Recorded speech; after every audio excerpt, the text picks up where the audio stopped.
And then I'm going to say, hi there, I'm Ian Jones, and this is the Arts BC Facebook Live, and we're sponsored by the 2018 Arts BC Conference, which is taking place at the Nikkei Centre in Burnaby between May 10th and 12th. And this year's theme is engagement in the new arts era, and this week I've got Blair Kaplan to come and talk to us about digital engagement. So welcome to the show, Blair.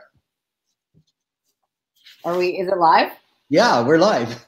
Oh, hey. I was waiting for the countdown, but there's no countdown. I was like, that hey, was everyone. The countdown. How are you doing? I'm fantastic. How are you? I'm doing well. And you're up in Pemberton, British Columbia, is that right? I am. It's a beautiful sunny day. The mountains looking really awesome. I could see it outside my kitchen window, and bluebird out here, the sun's shining. So after this, I'm going to go for a little hike. That's nice. And you got the World Cup of Surfing behind you, so you a surfer? No, my husband used to be sponsored by Rip Curl, and this is his prized possession, and I thought it made a nice backdrop for this. Well, we can talk about backdrops in a second, but first of all, I want you to tell us a little bit. You cut out a bit there. Background. Sorry, are you asking a bit about myself there? Yeah, I'm just wondering what your background is. Tell us a little bit about yourself and your background. Right. So I'm from Winnipeg, Manitoba. I have a background in public relations. I went to the University of Winnipeg. A job with Lululemon took me from Winnipeg to Edmonton to eventually Vancouver.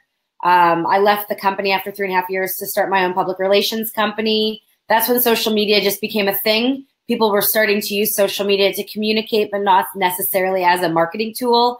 And I was finding people in the business community in Vancouver connecting with me, asking me how to use social media as a marketing tool. So I took the basic PR principles and converted them into the world of social media, and I've been doing it for about 10 years.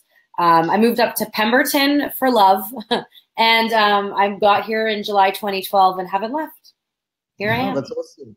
Yeah. And so Blair Kaplan Communications, you guys do social media only, or do you do lots of other things? We do all things communications. So we do public relations, marketing, social media marketing, but really it's 2018. So marketing is social media marketing. I do a lot of content creation. That's one of my specialties. So strategization, content creation for the strategies, and social media education.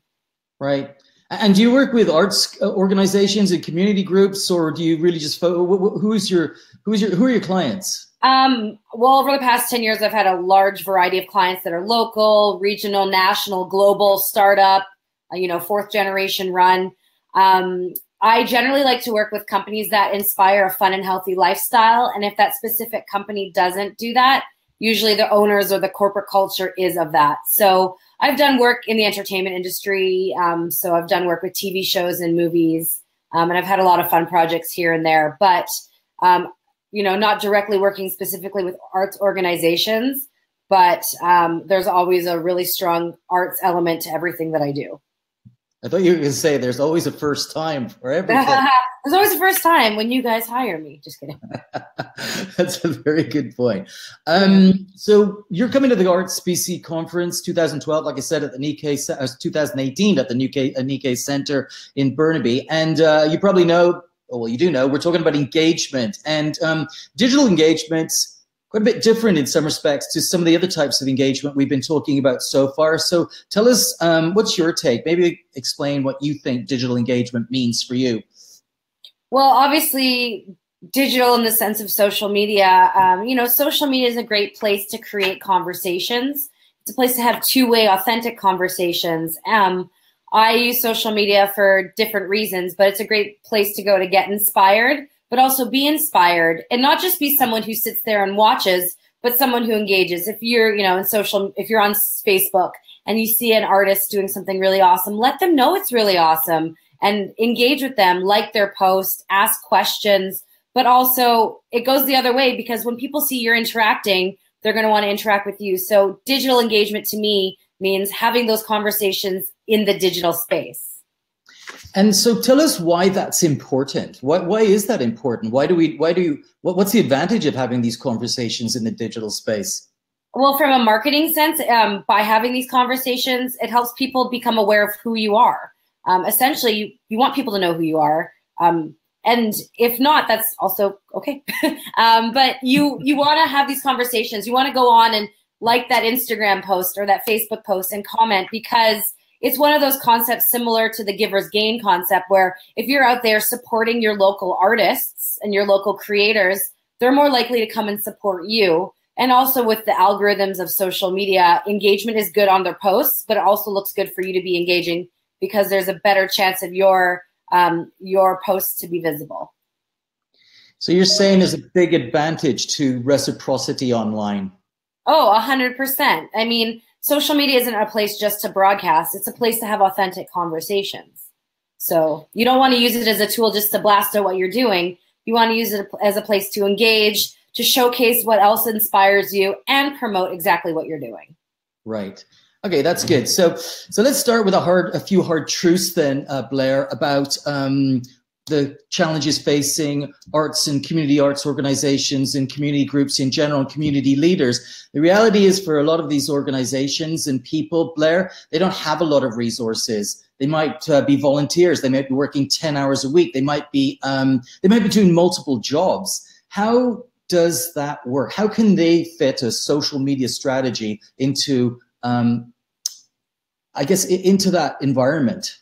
Yeah, and I think that's a really great question. And until someone really gets comfortable with social media, it seems quite daunting. I think if you are new to social media, don't try and be everywhere. Pick a platform that you're comfortable with or that you think you want to learn and start there. So start with figuring out where you want to be. And then the second thing that you do is figure out that downtime in your life. So if you normally wake up and then you take some time, lying in bed to like really get going, that's a good time to get creative and post. Maybe your partner makes you watch hockey every second night and you do it to keep them company, but you're kind of half invested in the game. That's a great time to get on social media and engage. If you're waiting to pick up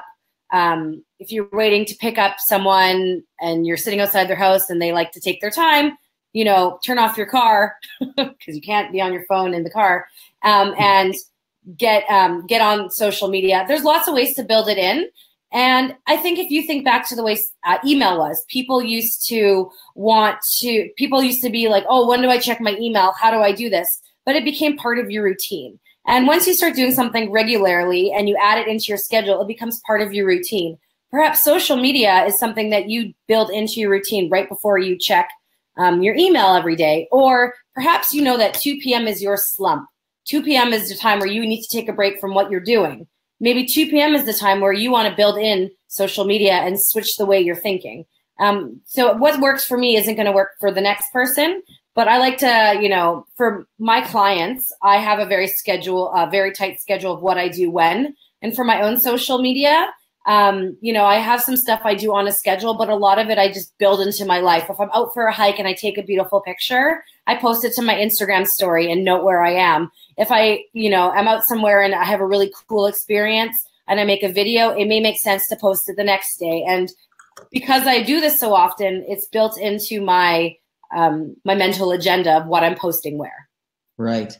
And so I would assume that another methodology might be to keep things simple and to focus on high quality posts rather than a lot of posts. Would that be a strategy you might think about for the Mark, I think it depends on the social media platform, but with the recent algorithm changes to Facebook and to Instagram, it's not something that people talking about. It's better to have a few really high quality posts than to post 3 times a day. So come up with 3 to 5 really great posts a week. And these don't even have to be posts that you create. They could be something shared from someone that inspires you or a really great video you saw. Social media is a place to build those relationships. So it doesn't have to be a place to just post your work, but a place to post things that have to do with you as an entirety, and your personality should come through in social media. And so I love social media. I love what I do. But if I see a really funny video of like a cat, I'm a cat person. I share it, and I usually write something witty because it's just part of me. You know, I love camping. I post a lot of nature pictures and camping pictures because that's part of me. So not everything I do is about social media or communications or marketing or cool articles about the industry, but it's about other things that help make me who I am. And I recommend everyone do the same.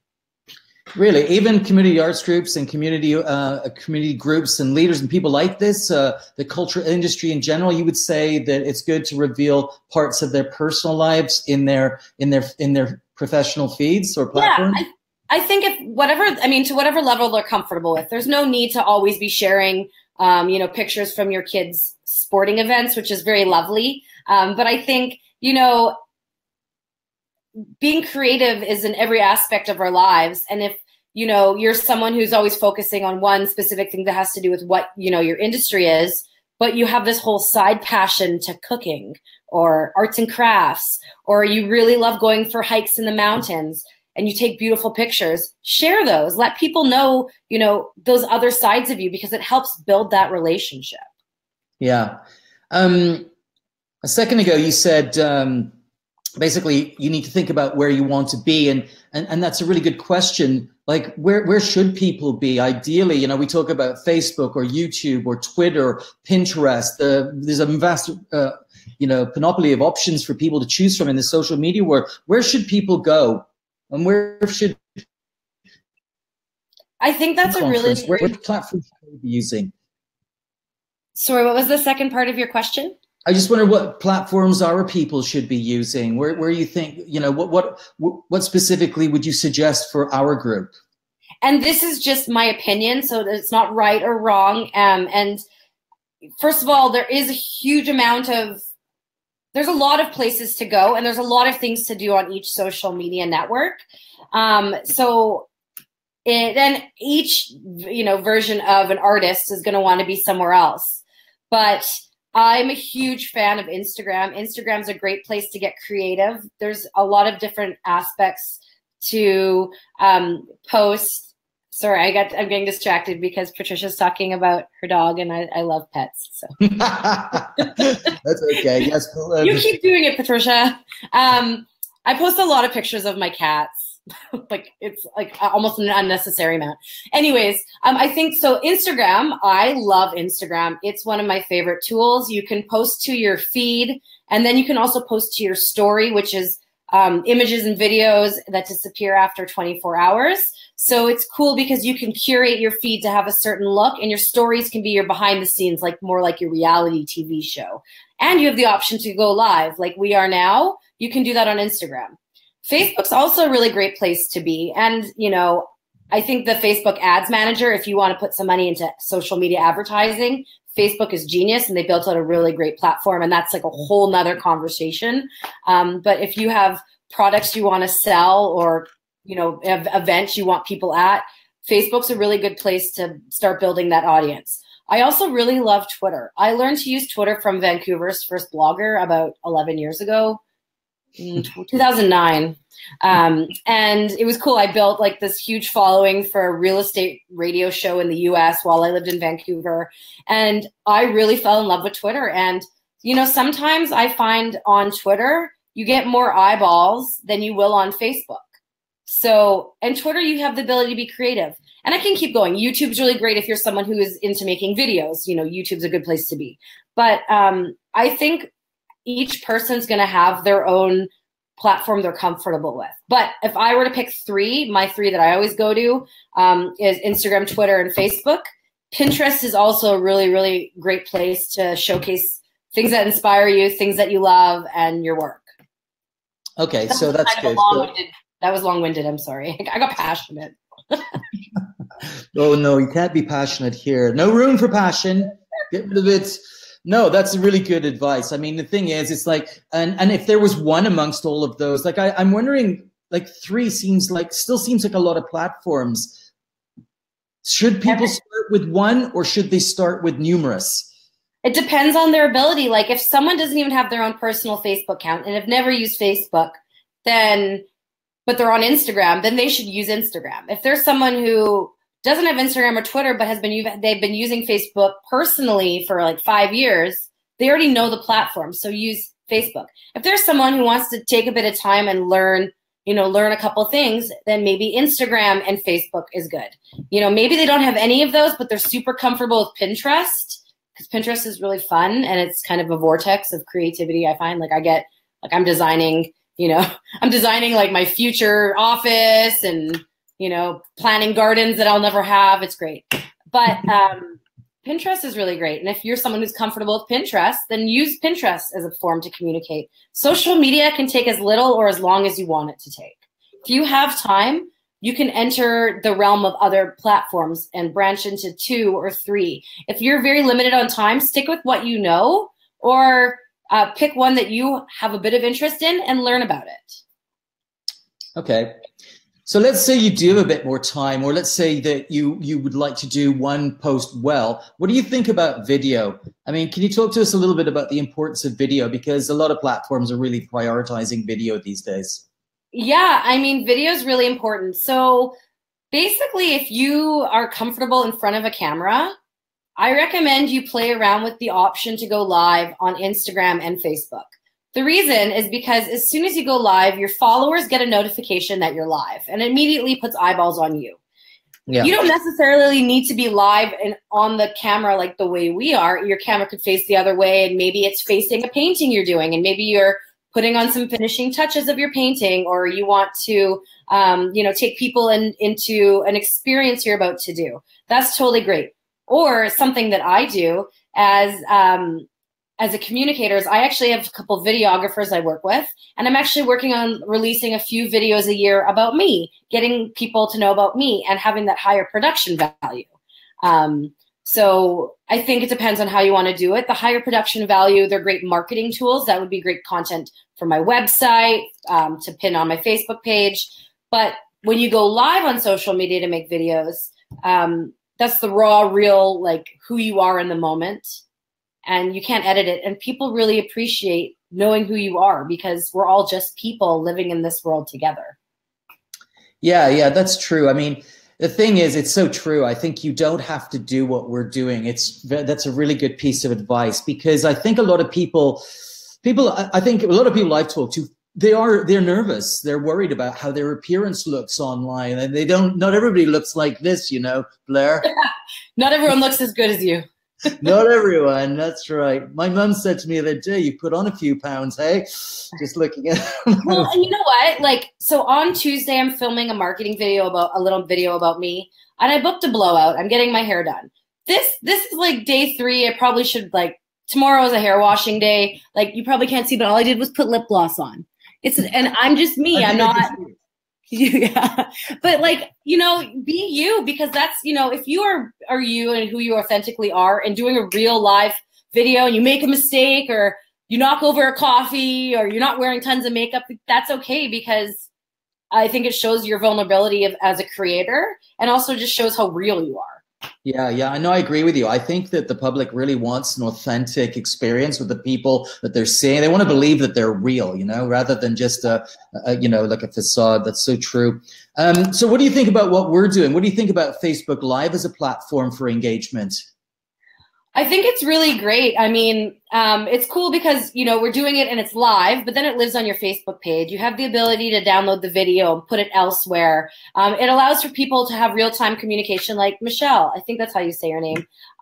You're welcome. I'm glad you're here. She made a comment. And so Yes. We're allowed to have that real-time engagement. But then people can still jump in and have a view, and they can add their comments and questions at a later date. And if you tag me at Blair Kaplan Venables and I see it, and this is, 3 hours from now, I can hop on and respond. So it's a really great tool to have. It's kind of like we're on a little reality show right now. But we still have the longevity of the video existing on social media to help educate and communicate, what we're talking about. Yeah, no, I think I agree with you. One particular advantage of Facebook Live is that you can download it and you can take it elsewhere, and you can repurpose it. You can actually cut your video and you can use it for social media. We're going to probably do it with this, and tomorrow we'll cut a piece. You're probably going to slow motion my lips going in like this, right? Yes, we are. I didn't want to say that, but we are doing that. That's tomorrow's. Yeah. But it's very true. You're right. It's multi-purpose, and that makes it really a really great resource because you can get more bang for your buck. And it's, as you say, particularly for people who might not have much time or many resources. For sure, you need to learn how to use Photoshop and photo editors and video editors and things like that. But if you do learn how to do those a little bit, you can repurpose content, and all of a sudden you might have 2 or 3 different pieces of content. Yeah, and you know what? I learned iMovie my friend came over, gave me a crash course in iMovie. I learned it in about 10 minutes. And I figured out, so years ago, I went bungee jumping. And I went bungee jumping in Whistler with a GoPro on my wrist. So I bungee jump with it in my hand. And I made this video and I was like, how do I slow it down? I want to see what I look like jumping in slow motion. And I want to add music. And so my friend quickly showed me and I did it. And iMovie, if you have access to iMovie, if you're on an Apple product, it was really easy to learn. And if you don't know, YouTube is a great resource. How do I edit a video on YouTube, on iMovie? And there's other tools out there, and it's not that hard. Or if you're struggling, you could just work with someone, hire someone. Yeah. To help you splice and edit. It's, But I think you're so true. I think you're really right, Blair. There are a lot of free or low cost technologies or apps or things out there that will really help you if you want. And for sure, you're going to have to look around for them, but it's not terrible. You can find them. And maybe you can talk about some of them at the conference in May. I don't know. Yeah. If it's something you want, if you guys here watching this are going to be at the conference and there's something specific you want me to talk about, throw it in the comments below and I'll see what I can do to address, your questions or comments. I mean, social media is a really big beast, and it can go in any different direction. And video is where things are moving. People would rather watch a quick 15-second video or a 30-second video than read a bunch of paragraphs. Our attention span is dwindling. And if you can get a cool message out there or showcase what you're doing in a video, that's always better. And, if you want some tips on how to do that, just put it in the comments below, attend the conference. Right there. Yeah. You could, it looks like, yeah, I think just there even said that early bird registration is ending soon too. It is on March the 31st. So if you haven't got a ticket yet or a registration, you want to come to the conference, we encourage you to do that. Well, you can do it after the 31st of March, but there are big savings to be had if you do it now. So we really want you to get out there and do that because there are people like Blair coming to the conference, but we've got a really great slate of guests and presenters this year. So we're super excited about 2018 in Burnaby at the Nikkei Cultural. It's the National Museum and Cultural Center, I should say, in Burnaby. Blair, talk to me a little bit about paid ads because not everybody's going to be able to do that, but they're really beneficial. And so we need to talk about how they can help with engagement. Right. I think that's, to be honest, I'll just touch on it because it's a whole nother conversation because there's a lot of complexity to the actual how to run paid ads. But Facebook, you can't run an ad on Facebook or on Instagram unless you have a business account. And in order to do that, there's a couple steps to set all those up. But Facebook favors pay for play, meaning you may have 1,000 followers or 500 followers. You may get a couple people seeing your posts, but they want you to spend money to target people so your posts are seen. So I always, for my clients, build in a bit of an ad budget, and I think it just varies on what the goals are of the client and the size of their business. But if you want your content seen, advertising, so putting money behind your content is a great idea. And also, if you don't have a huge ad budget, but you want more people to see it, you want to create posts that encourage engagement because the more engagement there are on your posts, the more visibility Facebook or Instagram will give to your posts. You can also do advertising on Twitter. I like advertising on Twitter. I find the most fascinating advertising on Facebook and Instagram. And for those of you who don't know, Instagram's owned by Facebook, so you can have ads that go out on Facebook and Instagram simultaneously.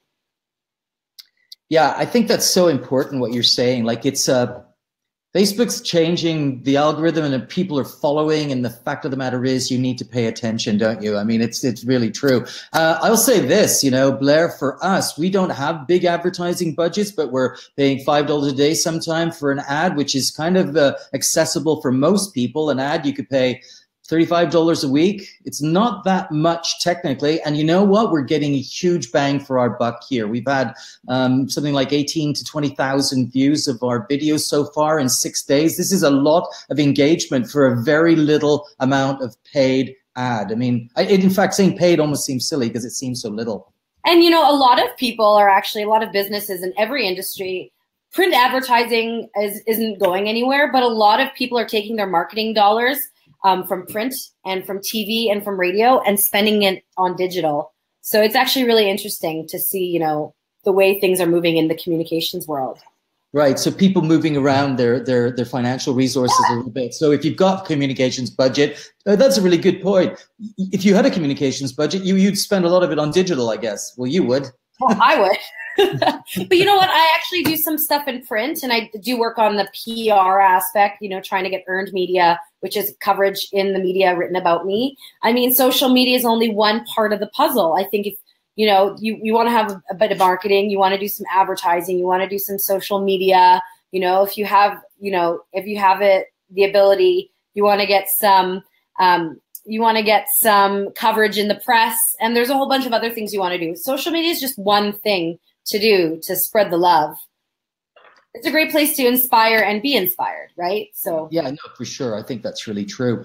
Are there any specific strategies that you'd suggest specifically to improve actual engagement? Because I think this is a really important point. People may not understand this, but with the new changes to the Facebook algorithm, on Facebook in particular, they really want you to write meaningful exchanges between people. So this isn't just like, hey, great, or like your thing. They really want you to say something like, you know, I disagree with Blair Kaplan. There's no way we should be doing that. And then they create this kind of thing. Is there any particular strategy to posting that you think can inspire those kinds of conversations that lead to greater reach and to Facebook surfacing your posts in the newsfeed?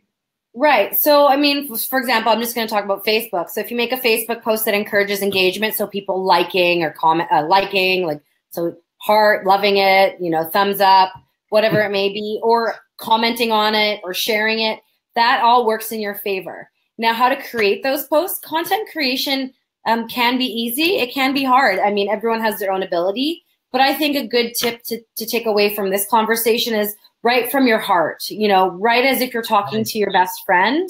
And, you know, you're trying to create a connection with someone when they read your post, and just really be authentic and be you, and don't be silly. Just be who you are. Don't be silly. Silly. Putting your dogs in silly, but don't be silly. Okay. Don't be silly, but just be friendly and authentic. Don't be silly. You can be silly. Be silly. You don't have to be silly. Like, don't sell. Okay, got it. It, you know, went over. Now it's okay. Back. Got it. We don't have much time here. I want to ask you one last thing. Basically, we just said that Facebook wants you to have these more meaningful conversations, and here's your opportunity, Blair, to leave our viewers with some idea about, or an opportunity where you could do it anyway. You could stimulate a conversation for us. Could you stimulate a conversation? Give us a conversation starter. What's something that you would like our audience or our viewers to take away and talk about and think about and post on our Facebook newsfeed so that we get lots of engagement? Well, something would be really interesting is to know, this is going to make it be a two-parter, but I would love to know, maybe adding in the comments below. And I saw some, I think it was Patricia shared a resource. If you have any specific resources that you really love for social media, maybe places that inspire you or articles or information, why not throw it in the comments below to help, you know, educate your other creators. And also, if you're not really that active on social media, you know, if you have the opportunity to reach thousands or tens of thousands of people to inspire others, but also be inspired, why wouldn't you use those tools? What's stopping you from using social media? I'd be curious to know. And then hopefully I can kind of help break down those barriers and help you understand why social media is a really beautiful place to be. So that's great. So you're encouraging everybody who's thinking about coming to the conference and seeing your talk on digital engagement to send us questions, and you will be happy to answer them at the conference and give people direction. I will do my best to answer all the questions. Very nice, Blair Kaplan Venables. Thank you very much. So listen, we'll see you at the conference. Like I said, that's in what, May 10th to 12th. So it's just over, it's a couple of, listen, 8 weeks, isn't it? Whoop, coming up fast. Coming up fast, yeah. So anyway, March 31st is the early bird deadline closing date for registrations to our conference. Please take this opportunity to go to the Arts BC website and register because, like I said, you're going to have awesome speakers like Blair there. And yeah, we'll see you there. Look forward to seeing you, Blair. See you all in May. Thank you Bye. so much. Bye.